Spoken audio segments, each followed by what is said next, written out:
Yeah, hello, good day. Welcome back. I know we're spending holiday with our family. So today we're gonna do a basic introduction into literature, poetry, and prose.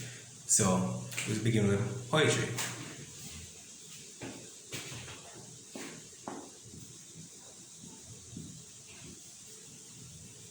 Now a key component of poetry is a figure of speech.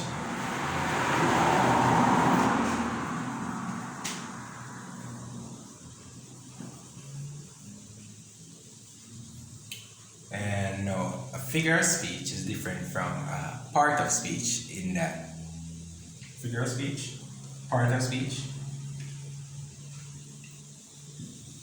in that parts of speech are what we learned in language arts. That's your basic adjectives and nouns, the pronouns, etc., the verbs, adverbs, so forth. Where a part of speech is like a brick or a block. And a figure of speech will be more like the wall.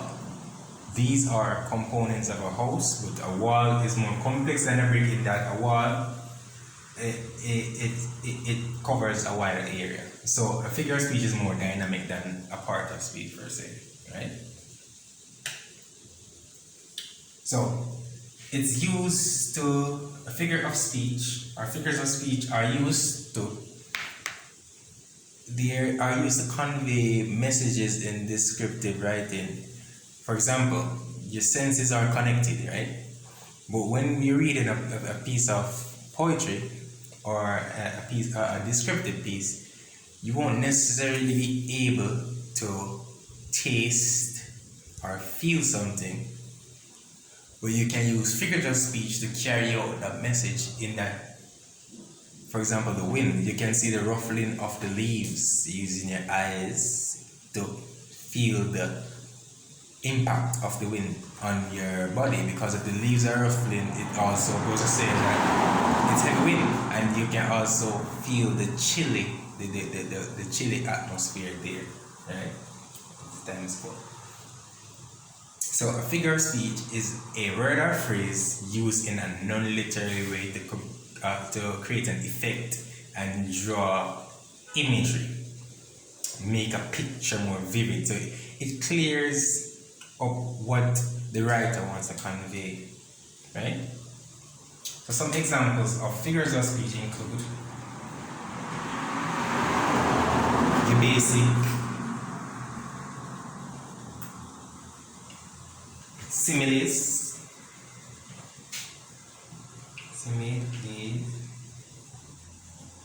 metaphor,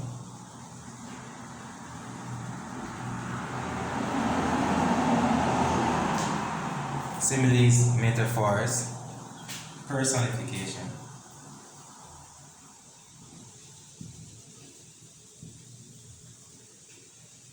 the paradox,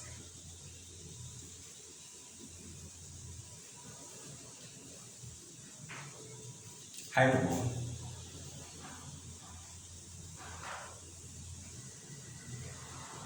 some people say hyperbole. I say hyperbole, but either way it works. Pun.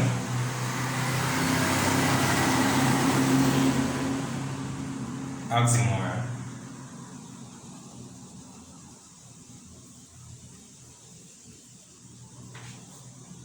Alliteration.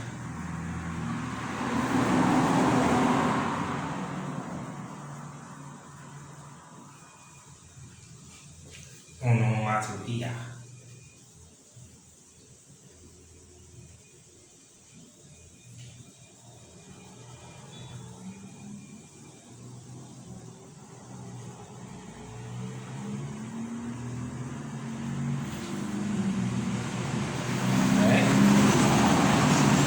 So these are the some forms of figures of speech that are commonly used, and there are more among them. But examples of these are, so let's start with simile. Now a simile is when a writer compares two things that are not similar, that are similar, but they're using as or like. For example, to say he is a strong ox. He is as strong as an ox. So simile would say he is as strong as an ox, or he is strong like an ox. Whereas a metaphor would just say he is a strong ox. Right? So that's just the baseline of it. So simile is the use of as with the use of as or like to make the comparison. The metaphor is just more straightforward to say, like, for example, he is a fish out of water. So you would not say he is like a fish out of water in simile, no. You just say he is a fish out of water. So these are closely linked. The main difference is that a simile makes the comparison using as or like, a metaphor does not. There's also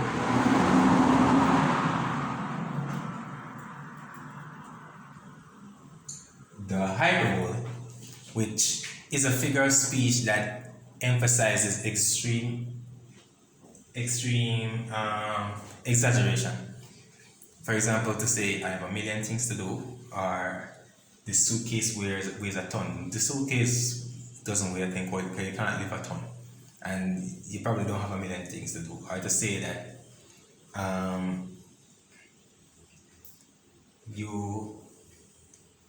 I just say that this room is a refrigerator, just to say that the room is cold.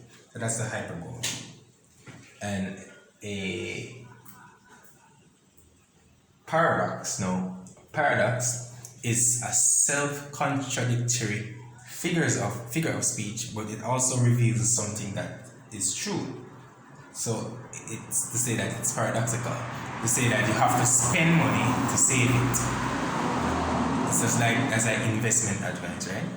Otherwise, the money will go down. And another example of paradox is what I've learned is that I know nothing, because the more you learn, the more you know that there is more to learn.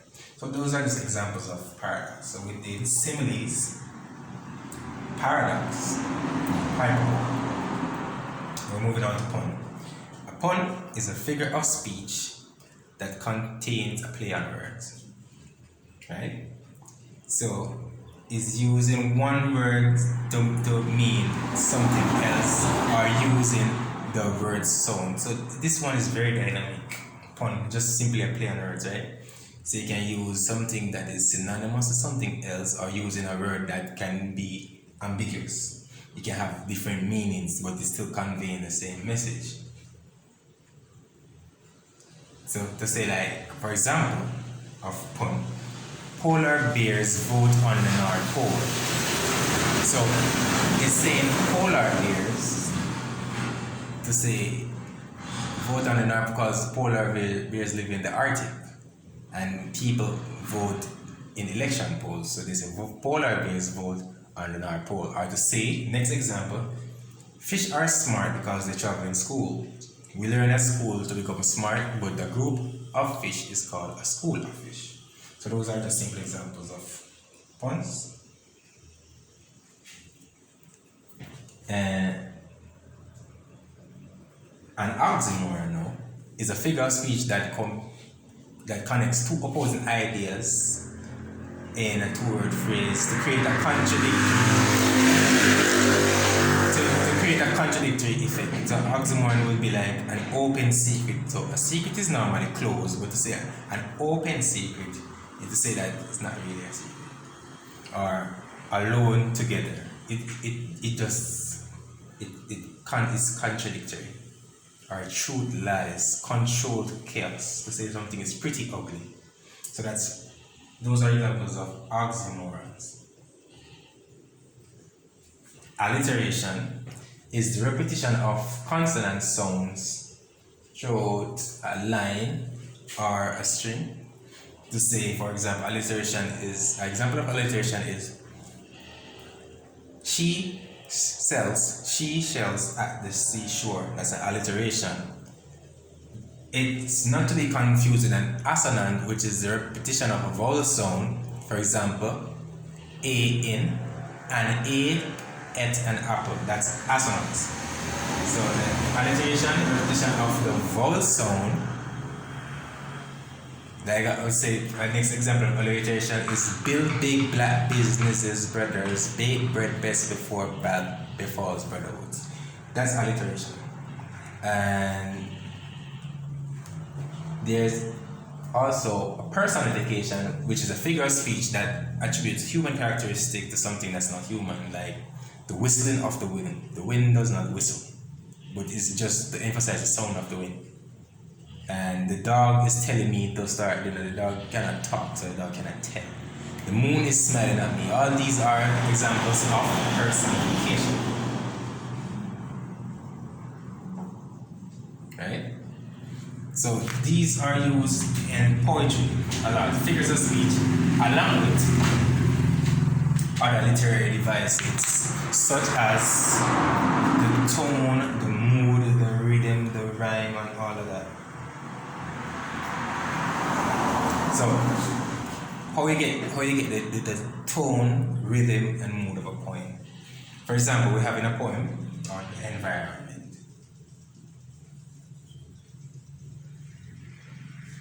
So, in the first stanza, we can have environment problems. In the second stanza, we can have solutions.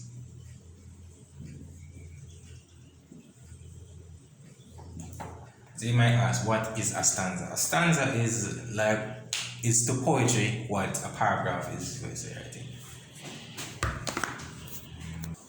Yeah, it's like saying it's a different chapter. It's because it's touching on a different topic. So it's on the same main topic, but it's going into a different subtopic.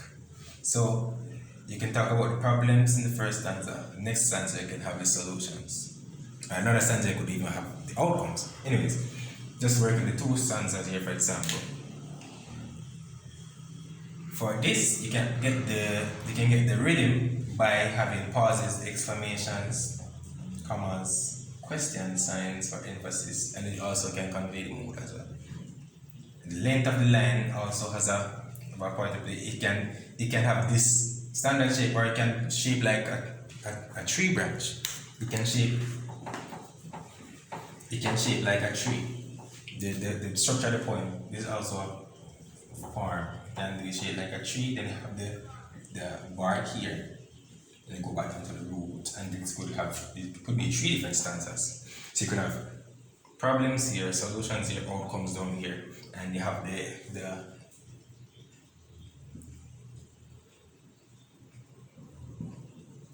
the conjunctions there for the pauses, as well as length of the line, which should give you the rhythm. The sound of the words will give you the rhythm, because you can only pronounce the words at certain pace and have a pause. The word sounds also give you the rhythm. Now the mood is the content of the poem, what it's talking about, to bring out that emotion in. So the problems might put you in a somber mood. You can read it slower, or you can read it with anger. And the solutions, you could read it with a more joyful, upbeat tonality and a more joyous. Or as well as it can be serious solutions. It just depends on what the author wants to convey within the poem. So that we touch on a bit of that. So that's the basics on poetry, as well as we have another section of literature which is called prose. Storytelling. I'm just not gonna go deep into this today, but prose is basically storytelling, as I was saying. In the Caribbean, we have a lot of Shakespearean literature, Caribbean literature, like Shakespearean plays like As You Like It, Merchant of Venice, Romeo and Juliet, Julius Caesar, King's Lear, Merchant of Venice, Macbeth. Other overseas books like The Glass Menagerie, The Chrysalids, Fences, Gone with the Wind, The Great Gatsby, The Pearl. So those are some of the books that we read. We read books, and the books that we find popular poems in are the Sun Song series and World of Poetry. So that's a basic introduction to literature and getting your journey started and getting prepared for your literature exams. Hope this was a informative video and look forward to the next one.